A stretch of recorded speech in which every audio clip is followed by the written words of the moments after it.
All right, so this question says, when the expression x plus 2 to the 8th is expanded and the like terms are combined, what is the coefficient of x to the third? So, I mean, if you see something like x plus 1 to the third, you might consider like actually expanding this out, x plus 1 times x plus 1 times x plus 1, and actually multiplying this, but that would take a while. And imagine how long this would take if instead of 3 factors, there were 8 factors like we have right here. So there's got to be a faster, more efficient way to do this, and of course there is.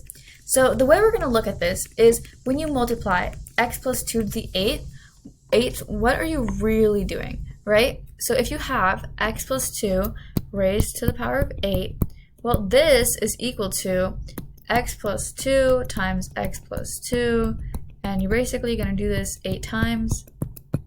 All right, that was a lot of x plus 2's, but you get the idea, and basically to get each of our terms, we're going to be picking one term from each factor and multiplying it with another term from another factor. So for example, to get our term x to the 8th, we pick an x from here, an x from here, an x from here, an x from here, an x from here, an x from here, an x from there, an x from there, and that gives us x to the 8th. Similarly, to find our constant term, we can't have any x's, so we just pick 2 times 2 times 2 times 2, 2 to the 8th. So our constant term is going to be at the end somewhere, and it's going to be 2 to the 8th, or 256 is our constant term.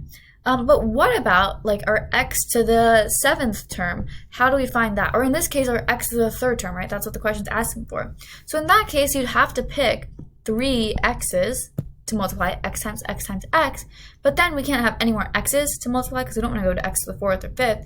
And so the rest of the numbers you pick from these factors, the rest of these terms, they've got to be constants. So our x to the 3rd term, when you multiply all of this out, we're picking 2 5s. We're picking 5 2s, sorry. We're picking 5 of those, and we're picking 3 x's. But, so should our constant term, so does that mean our x to the 3rd term should be 2 to the 5th times x to the 3rd because we're picking, 5 2s and 3 x's? Well, no, it's actually a little bit more complicated than that, because that's not the only way, x first and then 2 2, that's not the only way to get our x to the 3rd term. There's what if we picked, these 3 x's and the rest were 2's, or we could pick, these 3 x's, and the rest are 2's. There are so many different ways to pick 3 x's from these factors and 5 2's, and we have to consider all of them, right? The number of ways we have to multiply whatever this coefficient is by the number of ways we can actually pick those 5 2's and 3 x's to find our coefficient of x to the 3rd, to just find our x to the 3rd term. So how many ways can we pick x times x times x times 2 times 2 times 2 times 2 times 2? Well, for this, we got to use the choose function. If you guys remember, the way this works is we have n equals 8 total objects, and we're trying to find the number of ways to rearrange them and find the order that we can pick them in. And so we have 3 repeated here, 3 x's, and then we have 5 repeated here. So the number of ways to rearrange them by the choose function, as used in a lot of previous videos, is 8 factorial over 5 factorial, 3 factorial.